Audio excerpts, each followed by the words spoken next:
नमस्कार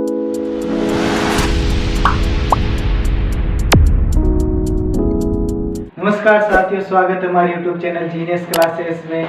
पिछली क्लास में अपन ने एक कृषि अर्थशास्त्र का टॉपिक शुरुआत की थी, जिसके अंतर्गत हमने कृषि अर्थशास्त्र की परिभाषा देखी थी। परिभाषा के बाद में साख, क्रेडिट, लोन के बारे में जानकारी प्राप्त की थी। उसके बाद में ऋणों के प्रकारों में पढ़ा था।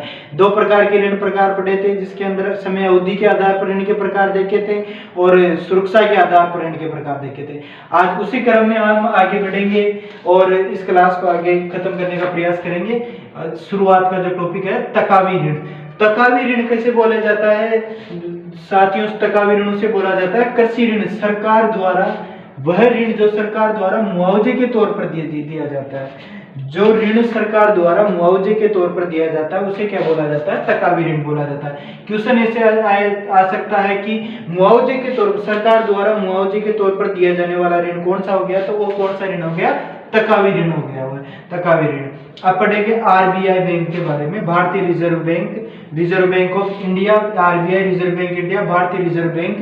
इसकी स्थापना हुई थी दोस्तों अप्रैल 1935 में। अप्रैल 1935 में भारतीय रिजर्व बैंक की स्थापना हुई थी। इसका मुख्यालय मुंबई महाराष्ट्र के अंतर्गत है और जो सबसे इसको भारतीय केंद्रीय बैंक में, इसे भारतीय केंद्रीय बैंक 1947 में घोषित किया गया था। कब घोषित किया गया था? 1947 के अंतर्गत घोषित किया गया था। देश आजाद होने के बाद में आरबीआई को, देश आजाद होने के बाद में आरबीआई को केंद्रीय बैंक घोषित कर दिया गया था 1947 के अंतर्गत। जो इसके वर्तमान गवर्नर है साथियों वो है शक्तिकांत दास। शक्तिकांत दास इसके वर्तमान गवर्नर है। क्वेश्चन पूछा जा सकता है कि भारतीय रिजर्व बैंक के जो वर्तमान गवर्नर है जो वो कौन है? तो कौन है? शक्तिकांत दास इसके वर्तमान गवर्नर हो गए। तो आरबीआई को बैंकों का बैंक भी कहा जाता है साथियों। आरबीआई को क्या कहा जाता है? बैंकों का बैंक या सुप्रीम बैंक कहा जा सकता है।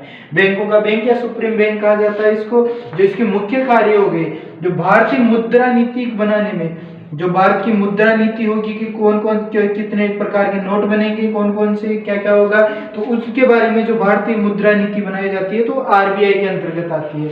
और जो बैंकिंग संबंधी नियम, बैंकिंग संबंधी जो नियम बनाए जाते हैं वो भी किसके अंतर्गत आते हैं? आरबीआई के अंतर्गत आते हैं। तो आगे अपन देखते हैं। पहले आरबीआई के बारे में, टॉपिक के बारे में देखा था। अब नाबार्ड के बारे में। कृषि एग्रीकल्चर में सबसे जो इम्पोर्टेंट संस्थानों के अंतर्गत आता है तो वो कौन सा आता है? नाबार्ड आता है। नाबार्ड भारतीय कृषि एवं ग्रामीण विकास बैंक। भारतीय नाबार्ड की फुल फॉर्म होती है भारतीय कृषि एवं ग्रामीण विकास bank. NABARD national agriculture board and rural development.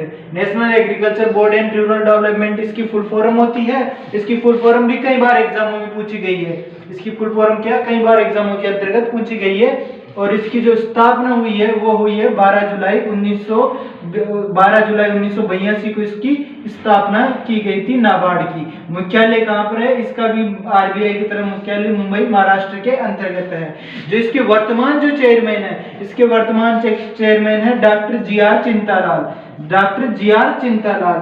और आगे टॉपिक के बारे में बात करेंगे। नाफेड। नाफेड भारतीय कृषि सहकारी विपणन संघ। भारतीय कृषि सहकारी विपणन संघ 2 अक्टूबर 1958 को राज्य स्तरीय विपणन संघों ने मिलकर नेशनल विपणन संघ बनाया, जिसे नाफेड का नाम दिया गया। 2 अक्टूबर 1958 की क्या हुई? नाफेड की स्थापना हुई थी। जो इसकी नाबार्ड की स्थापना कब हुई थी? 12 जुलाई 1982 को। और नाफेड की स्थापना कब हुई है? 2 अक्टूबर 1958 को नाफेड की स्थापना की गई थी। इसका उद्देश्य क्या रहा था नाफेड को स्थापना करने का? कृषि उत्पादों के निर्यात को बढ़ाना। क्या करना है? कृषि उत्पादों की जो निर्यात है, जो एक्सपोर्ट है, उसको बढ़ाने का जो काम करती है कौन करती है? नाफेड करती है। नाफेड को राजस्थान में राजफेड के नाम से भी जाना जाता है। नाफेड को राजस्थान में राजफेड के नाम से भी जाना जाता है। आगे बात करेंगे हम agriculture processed food expert development and authority. कृषि प्रसंस्करण खाद्य उत्पाद निर्यात विकास प्राधिकरण। इसकी स्थापना 1985 के अंतर्गत 1958 के अंतर्गत तो किसकी स्थापना की गई थी? नाफेड की स्थापना की गई थी। लेकिन इसकी स्थापना 1985 के अंतर्गत की गई है। नई दिल्ली के अंदर इसका मुख्यालय है। बाकी 2 संघों का मुख्यालय कहाँ पर था? मुंबई महाराष्ट्र के अंतर्गत इसका मुख्यालय था। लेकिन जो इसका मुख्यालय कहाँ पर है, नई दिल्ली के अंतर्गत मुख्यालय 1985 में इसकी स्थापना हुई थी। इसके अंतर्गत एमएसपी भी इसी के अंतर्गत आती है। जो सरकार द्वारा कई बार एमएसपी के ऊपर आपने डिबेट के अंदर सुना होगा, एमएसपी का नाम कई जगहों पर सुना गया है। जैसे कृषि का जो किसान आंदोलन हुआ था उसके अंतर्गत भी एमएसपी की चीजें, एमएसपी के बारे में कहा गया था कि एमएसपी की सिफारिश नहीं कर रहे, एमएसपी के पर रेटें दरों पर मिलनी चाहिए, किसानों को एमएसपी की रेटें मिलनी चाहिए। तो स्वामीनाथन रिपोर्ट भी एमएसपी को ही बोला जाता है। तो जो एमएसपी जिसके अंतर्गत आती है वो इसी के अंतर्गत एमएसपी कार्यरत होती है। तो इसके बारे में, एमएसपी के बारे में हम आगे डिटेल से अध्ययन करते हैं। अगले टॉपिक में हम बात करेंगे एमएसपी के बारे में। एमएसपी की फुल फॉर्म होती है न्यूनतम समर्थन मूल्य। न्यूनतम समर्थन मूल्य, इसकी घोषणा कौन करता है, भारत सरकार। लेकिन जो इसकी सिफारिश करते हैं, सिफारिश कौन करता है, सीएसीपी, कृषि लागत एवं मूल्य आयोग, इसकी एमएसपी की सिफारिश की जाती है। देश के अंतर्गत लगभग एमएसपी की सिफारिश साल में 2 बार की जाती है, अपने खरीफ ऋतु के समय और रबी ऋतु के समय। तो खरीफ और रबी के में बुआई से जस्ट कुछ हफ्तों पहले इसकी एमएसपी की घोषणा की जाती है भारत सरकार द्वारा, जिसके अंतर्गत 23 फसलों को सम्मिलित किया गया है। दलहनी तिलहनी मिलाकर कुल 23 खाद्यान्न, दलहनी और तिलहनी फसलों को मिलाकर कुल 23 फसलों को शामिल किया गया एमएसपी के अंतर्गत। तो एमएसपी के अंतर्गत ये देखा जाता है, उसमें एक जो फसल की लागत, फसल में कितनी कीमत होनी चाहिए उसका एक निर्धारण किया जाता है सरकार द्वारा कि इतनी कीमत पे तो किसान अपनी फसल को बोएगा, तो उससे कम कीमत पर कोई भी बाजार के अंतर्गत नहीं खरीद सकता है। इतनी कीमत तो कम से कम फसल, किसान की फसल की लगाई जाती है। एमएसपी को स्वामीनाथन रिपोर्ट भी कहा जाता है। कई बार आपने जो सरकार की डिबेट्स देखे होंगे उसके अंतर्गत बार बार स्वामीनाथन रिपोर्ट का नाम आता है। तो वो कौन सी रिपोर्ट हो गई, एमएसपी को ही क्या कहा जाता है, स्वामीनाथन रिपोर्ट कहा जाता है। फिर आगे चलते हैं। अगला टॉपिक है एक मार्क। एक मार्क की स्थापना, एक मार्क एक चिन्ह होता है जो कृषि उत्पादों की शुद्धता के लिए लगाया जाता है। जो कृषि उत्पाद है उनमें कितनी शुद्धता है कितनी नहीं, उसके लिए लगाया जाता है। तो 1937 के अंतर्गत इसकी स्थापना की गई थी और उसका जो मुख्यालय है वह नागपुर महाराष्ट्र के अंतर्गत एक मार्क का मुख्यालय है। तो उच्च गुणवत्ता की कृषि उत्पादों को चिन्हित करने के लिए भारत सरकार ने इसकी स्थापना की गई थी। उच्च उत्पादों के जो कृषि मूल्य हैं तो उनको चिन्हित करने के लिए इसकी स्थापना की गई थी।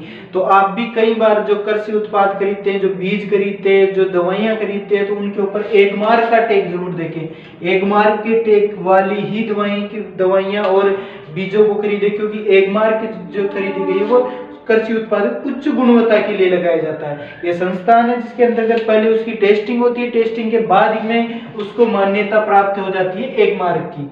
फिर आगे चलते हैं इको मार्क। इको मार्क उन कृषि उत्पादों को प्रदान किया जाता है जिनके निर्माण में वायु प्रदूषण नहीं होता है, जिनके निर्माण के अंतर्गत वायु प्रदूषण नहीं हुआ, निर्माण के दौरान जो भी प्रक्रिया हुई उन्हें वायु प्रदूषण का कोई भी तत्व शामिल नहीं था, या वायु प्रदूषण जिनके द्वारा नहीं होता है, तो उन्हें कौन सा मार्क प्रदान किया जाता है, इको मार्क प्रदान किया जाता है। तो अगले टॉपिक के अंतर्गत हम जो मोस्ट स्थापनाएं जहां से क्वेश्चन बनने की संभावना होती है, एग्रीकल्चर इकोनॉमिक्स के अंतर्गत जहां से क्वेश्चन बनने की अधिकतर संभावना होती है, मोस्टली क्या स्थापनाओं के अंतर्गत से क्वेश्चन पूछे जाते हैं। तो मोस्टली जो स्थापनाएं है वो बताने की कोशिश करूंगा। भारतीय खाद्य निगम की स्थापना। भारतीय खाद्य निगम की स्थापना कब हुई है? 1965 के अंतर्गत भारतीय खाद्य निगम की स्थापना की गई थी।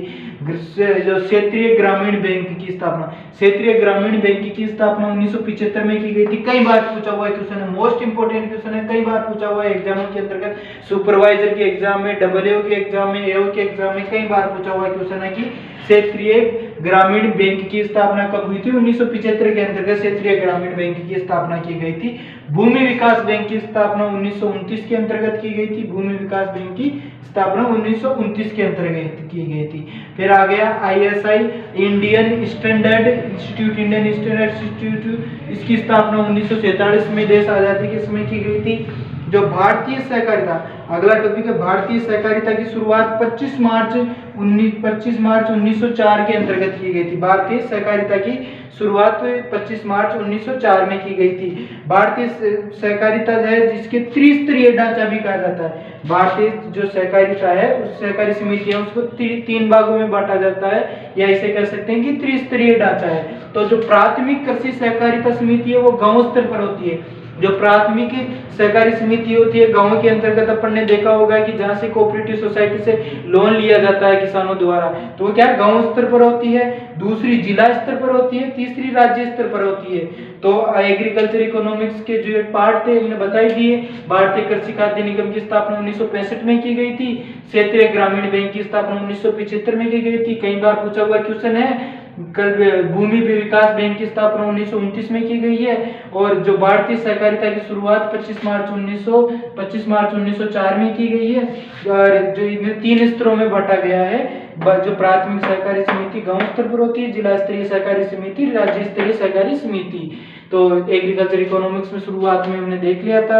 एग्रीकल्चर इकोनॉमिक्स की परिभाषा देखी, उसके बाद में ऋणों के प्रकार देखे, फिर ऋण कितने पर, ऋणों के स्रोत देखे कि कौन कौन से कोऑपरेटिव, एक तो संस्थागत हो गए, असंस्थागत हो गए, संस्थागत में कौन कौन से आएंगे, असंस्थागत के अंदर कौन कौन से आएंगे। फिर आरबीआई के बारे में देखा, नाफेड के बारे में देखा, राजफेड के बारे में देखा। और इसके बाद में अपन ने जो ग्रामीण विकास बैंक की स्थापना मोस्ट कौन सी स्थापनाएं हैं तो उनके बारे में जानकारी ली। अब एग्रीकल्चर इकोनॉमिक्स में जो जहां से भी क्वेश्चन बन सकते थे वो सारे क्वेश्चन इसके अंतर्गत बताए जाने की प्रयास किया गया है। तो अगर वीडियो अच्छा लगा हो तो उसे like, subscribe and bell icon को दबाएं।